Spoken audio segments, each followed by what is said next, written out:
കൂട്ടുകാർക്ക് നല്ലൊരു രാത്രി ആശംസിച്ചോണ്ട് മാമ്പഴത്തിന്റെ പുതിയ വീഡിയോയിലേക്ക് സ്വാഗതം. ആദ്യമായിട്ട് കാണുന്നവരാണെങ്കിൽ ചാനൽ ഇഷ്ടപ്പെട്ട ഒന്ന് സബ്സ്ക്രൈബ് ചെയ്യാൻ മറക്കരുത്. അതോടൊപ്പം തന്നെ കണ്ടുകൊണ്ടിരിക്കുന്ന എല്ലാവരുടെ സപ്പോർട്ടിലേക്കും തുടർന്നും പ്രതീക്ഷിച്ചുകൊണ്ട് നമുക്ക് നേരെ ഗീതുവിന്റെ ഗോവിന്ദന്റെ ഒക്കെ നാളത്തെ ഒരു അടിപൊളി പ്രമോ വിശേഷത്തിലേക്ക് അങ്ങോട്ട് പോയാലോ. നാളത്തെ പ്രമോ വിശേഷത്തിൽ കാണിച്ചിരിക്കുന്ന അങ്ങനെ കള്ള് കുടിച്ച് തലയ്ക്ക് പിടിച്ചു കഴിഞ്ഞപ്പോഴത്തേനും രഞ്ജു താൻ ഗോവിന്ദന്റെ ആരാന്നുള്ള സത്യങ്ങളൊക്കെ തുറന്നു പറയാണ്.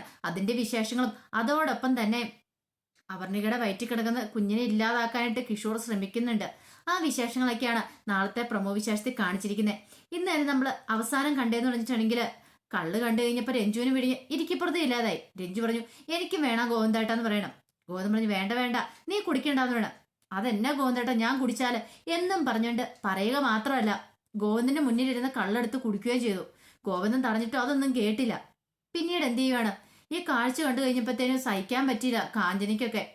ഇവള് ഭയങ്കര കുടുകാരിയാ എന്ന് കാഞ്ചന ഗീതുവിനോടും രേഖയോടും പറയുകയും ചെയ്തു. അങ്ങനെ ഒരു ഗ്ലാസ് കുടിച്ചു കഴിഞ്ഞപ്പോഴത്തേനും രഞ്ജുവിന് പിന്നെ വേണമെന്നായി.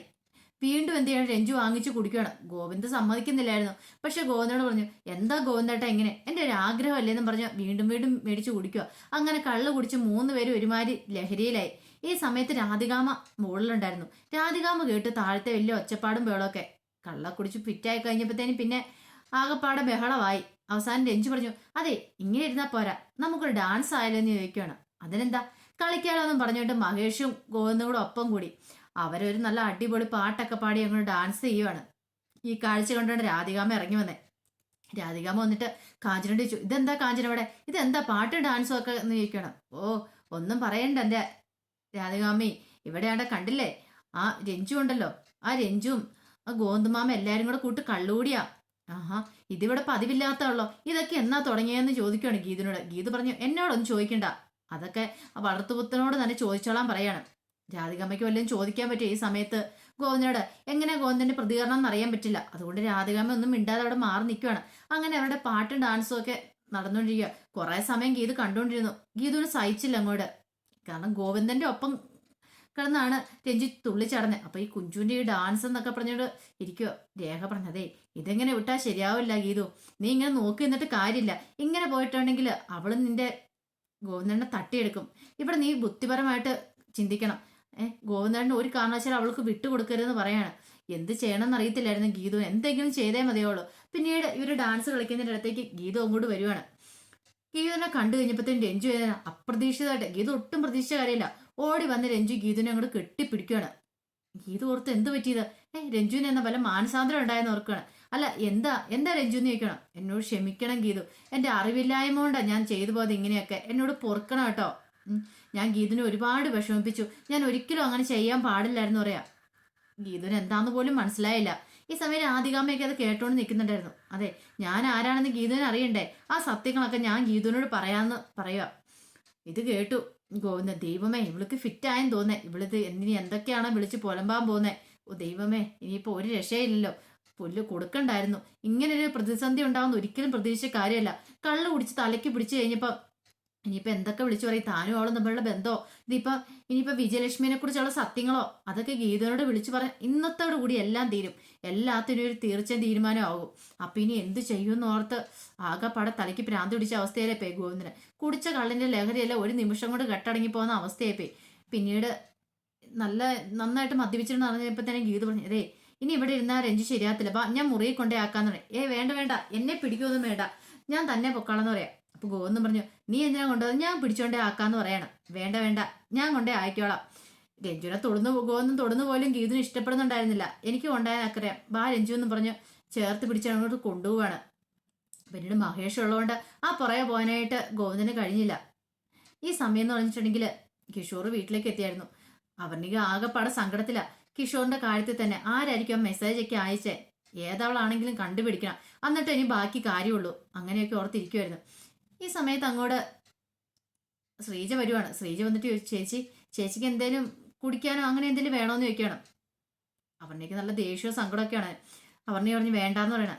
അല്ല വയറ്റിലൊരു കുഞ്ഞുള്ളതല്ലേ ചേച്ചി ഒന്നും കഴിച്ചിട്ടും കൂടെ ഇല്ലല്ലോ, ഇങ്ങനെ കഴിക്കാതിരുന്നിട്ടുണ്ടെങ്കിൽ എങ്ങനെ ശരിയാണെന്ന് ചോദിക്കുകയാണ്. പെട്ടെന്ന് കിഷോറിന്റെ അമ്മയും കൂടെ അങ്ങോട്ട് വന്നു. മോളെ പറയുന്ന അനുസരിക്കുക, ഈ സമയത്ത് നല്ല പോഷകാഹാരം കഴിക്കേണ്ട, എങ്കിലല്ലേ വയറ്റിൽ കിടക്കുന്ന കുഞ്ഞിന് വളർച്ച ഉണ്ടാവുള്ളൂ. പിന്നെ ഇനിയിപ്പോ കുഞ്ഞ് വളർന്നാലും കൂടെ മതി, കുഞ്ഞിന്റെ അച്ഛന് അതിനെക്കുറിച്ച് ടെൻഷനില്ല, പിന്നെ ഇനി ആർക്കും അതിനെക്കുറിച്ച് ടെൻഷൻ. കിഷോറിനോടുള്ള ദേഷ്യവും കൂടെ നേരെ അവരുടെ നേർക്ക് തീർക്കുവാണ് അവർണിക്കാണ്. സങ്കടം കൊണ്ട് അത് സഹിക്കാൻ പറ്റുന്നുണ്ടായിരുന്നില്ല. താൻ പ്രഗ്നന്റ് ആന്ന് പറഞ്ഞിട്ട് കിഷോർ ഇതായിട്ടും തിരിഞ്ഞു നോക്കിയിട്ട് പോലുമില്ല. തന്നെക്കുറിച്ച് ഒരു ചിന്ത പോലും ഇല്ല. സാധാരണഗതിയിൽ പ്രഗ്നന്റ് ആണെന്ന് അറിയുമ്പോൾ ഏത് സ്ത്രീ ആഗ്രഹിക്കുന്ന പോലെ തന്നെ അവർണിക ആഗ്രഹിച്ചോളൂ. ഭർത്താവ് അടുത്തുണ്ടാകണം, തന്നെ ഒന്ന് സ്നേഹിക്കണം, ആ ഒരു ചിന്തയൊക്കെ ആയിരുന്നു ഉണ്ടായിരുന്നത്. പക്ഷേ കിഷോറിന്റെ ഭാഗത്തുനിന്ന് അങ്ങനെയൊന്നും ഉണ്ടായില്ല. അതിൽ വിഷമിച്ചാണ് അവർണിക ഇരിക്കുന്നത്. ഈ സമയത്ത് കിഷോർ അങ്ങോട്ട് വന്നേ. കിഷോർ വന്നു കഴിഞ്ഞപ്പോൾ തന്നെ ശ്രീജ പറഞ്ഞു, അതേ ചേച്ചി ഇന്ന് ഫുഡൊന്നും കഴിച്ചിട്ടില്ല എന്ന് പറയാം. അതെന്താ അവർണിക, നീ എന്താ കഴിക്കാത്തതെന്ന് ചോദിക്കുകയാണ്. പറഞ്ഞു, എനിക്ക് തീരെ വിശപ്പില്ലായിരുന്നു പറയാം. അതേ വിശപ്പില്ല എന്ന് പറഞ്ഞിട്ട് കാര്യമൊന്നുമില്ല, നീ ഫുഡ് കഴിക്കണമെന്ന് പറയാം. കിച്ചു നീ എന്താ ഇങ്ങനെ, എന്റെ കാര്യത്തിൽ നിനക്ക് എന്നെ ഒരു ശ്രദ്ധയില്ലാത്തതെന്നൊക്കെ ചോദിക്കുകയാണ്. ശ്രദ്ധയില്ലെന്ന് ആര് പറഞ്ഞു? നിന്റെ കാര്യത്തിൽ എനിക്ക് നല്ല ശ്രദ്ധയുണ്ടല്ലോ എന്ന് പറയണം. പിന്നെ നിനക്ക് എപ്പോൾ നോക്കിയാലും ഇപ്പോൾ ഓഫീസ് കാര്യങ്ങൾ മാത്രമുള്ളൂ എന്ന് പറയണം. അത് പിന്നെ ഓഫീസിലെ കാര്യങ്ങളൊക്കെ നോക്കണ്ടേ, നിനക്കറിയാലോ. ഇപ്പം ഈ അവസ്ഥയിൽ ഒരു ദിവസം മുന്നോട്ട് കൊണ്ടാകുന്നത് പെടാപ്പാട് പെടുക. അതിൻ്റെ ഇടയ്ക്കാലാണ് ഇതും കൂടെ, ഈ ഒരു കുഞ്ഞും കൂടെ. അല്ല ഞാനൊരു കാര്യം ചോദിച്ചേട്ടാ അവർണിക, ഇപ്പം നമുക്ക് ഈ കുഞ്ഞു വേണോന്ന് ചോദിക്കുകയാണ്. ഈ ചോദ്യം കേട്ട അവർണിക ഞെട്ടി. നീ എന്താ കിച്ചു പറഞ്ഞ, കുഞ്ഞു വേണോന്നോ? അതെന്താ കിച്ചു അങ്ങനെ? അല്ല ഒരു കുഞ്ഞിനെയും കൂടെ പോറ്റാനുള്ള സാമ്പത്തിക സ്ഥിതി ഇല്ല നമുക്ക്. അതുകൊണ്ടാ, പണ്ടാണ് നിനക്ക് കമ്പനിയും കാര്യങ്ങളൊക്കെ ഉണ്ടായിരുന്നു, കുഴപ്പമില്ല. പക്ഷെ ഇപ്പോഴങ്ങനെ അല്ലാന്ന് പറയണം. ഇത് കേട്ടതോ അവർണയ്ക്ക് സങ്കടം ദേഷ്യം സഹിക്കാൻ പറ്റില്ല. അപ്പൊ കിച്ചുവിന്റെ ഉള്ളിൽ ഇതായിരുന്നില്ലേ, കുഞ്ഞിനെ ഇല്ലാതാക്കണല്ലേ? എന്നാ ഒരു കാര്യം മനസ്സിൽ വെച്ചോ, ഞാൻ ഇല്ലാതായപ്പോലും എന്റെ കുഞ്ഞിനൊന്നും സംഭവിക്കാൻ ഞാൻ അനുവദിക്കില്ല. എന്തിന്റെ പേരിലാണല്ലേ ശരി. അങ്ങനെ എന്തെങ്കിലും മനസ്സിലിപ്പോ കിഷോറിനുണ്ടെങ്കിൽ അതങ്ങ് മാറ്റി വെച്ചേക്കാൻ പറയാണ്. അത് കിഷോർ പ്രതീക്ഷിച്ച് കാര്യമില്ല. പിന്നീട് അവരുടെ അങ്ങോട്ട് എഴുന്നേറ്റ് അങ്ങോട്ട് പോവുകയാണ്. കിഷോറിന് മനസ്സിലായി ഇവൾ ഒരു കാരണവശാലും വയറ്റി കിടക്കുന്ന കുഞ്ഞിനെ ഇല്ലാതാക്കാൻ സമ്മതിക്കില്ല എന്നുള്ളത്. പിന്നീട് രഞ്ജുവിനെയും കൊണ്ട് മുറിയിലേക്ക് ചെല്ലുമായിരുന്നു ഗീതു ഒരു വീഴ്ത്തി രഞ്ജുവിനെ മുറി കൊണ്ടേ ഇരുത്തുവാണ്. അതപ്പോഴും രഞ്ജു ഓരോന്ന് ഇങ്ങനെ ഒപ്പിച്ചുമ്പോയി പറഞ്ഞുകൊണ്ടിരിക്കുമായിരുന്നു. പിന്നീട് ഗീതയോട് ബാ ഇവിടെ ഇരിക്കാൻ പറയാണ്. അല്ല എന്താ? അല്ല നിനക്ക് കുറച്ച് കാര്യങ്ങളൊക്കെ അറിയണ്ടേ, ഞാൻ ആരാണെന്ന് അറിയണ്ടേ, ഞാൻ ഗോവിന്ദണ്ണ ആരാന്ന് നിനക്ക് അറിയണ്ടേ. അതെല്ലാം കേട്ട് കഴിയുമ്പോൾ നീ ശരിക്കും ഞെട്ടു എന്ന് പറയണം. ഗീതിന് മനസ്സിലായി. ഈ സമയത്ത് ഇവളോട് കുറച്ച് എന്തെങ്കിലുമൊക്കെ ചോദിക്കുവാണെങ്കിൽ ഇവൾ ആരാന്നുള്ള സത്യങ്ങളൊക്കെ പറയും. ഇവളുടെ വരവിന്റെ ഉദ്ദേശം അറിയാൻ കഴിയും. പതുക്കെ ഇവളോട് കാര്യങ്ങളൊക്കെ ചോദിച്ച് മനസ്സിലാക്കണം.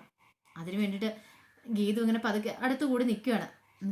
ഞാൻ ആരാന്നുള്ള സത്യം ഞാൻ നിന്നോട് പറയാം എന്നും പറഞ്ഞുകൊണ്ട് ഇങ്ങനെ ഓരോ കാര്യങ്ങൾ പറയാണ്. ഇതെല്ലാം കേട്ടോണ്ടാണ് അങ്ങോട്ട് ഗോവിന്ദ് വരുന്നത്. ഗോവിന്ദ് ഓർത്ത് എൻ്റെ ഭഗവാനെ ചതിച്ചു, അവളെല്ലാം വെട്ടി തുറന്ന് പറഞ്ഞെന്ന് തോന്നേ. ഇനി എങ്ങനെ ഗീതിനെ ഫേസ് ചെയ്യുന്നേ? ഇനി എന്ത് ഭാവിച്ച അവൾ ഈ രഞ്ജു ഇങ്ങനെയൊക്കെ ഉണ്ടോന്ന് ഒരിക്കൽ പോലും പ്രതീക്ഷിച്ചില്ലെന്ന് പറയണം. അപ്പൊ രഞ്ജു എന്തൊക്കെയാ പറഞ്ഞതെന്ന് അറിയത്തില്ല. രഞ്ജു കുറെ കാര്യങ്ങളൊക്കെ പറയുന്നുണ്ട്. അത് അങ്ങോട്ട് വന്ന് ഗോവിന്ദും കേട്ടിട്ടുണ്ട്. ഒരുപക്ഷെ താന് ഗോവിന്ദന്റെ പെങ്ങളാന്നുള്ള സത്യം മദ്യത്തിന്റെ ലഹരി വിളിച്ചു പറയാൻ പറ്റില്ല. രഞ്ജു ബുദ്ധിമതിയാണെങ്കിൽ അവള് പറയില്ല. അവള് വേറെ എന്തെങ്കിലും കാര്യങ്ങളൊക്കെ ആയിരിക്കും പറയാൻ പോകുന്നത്.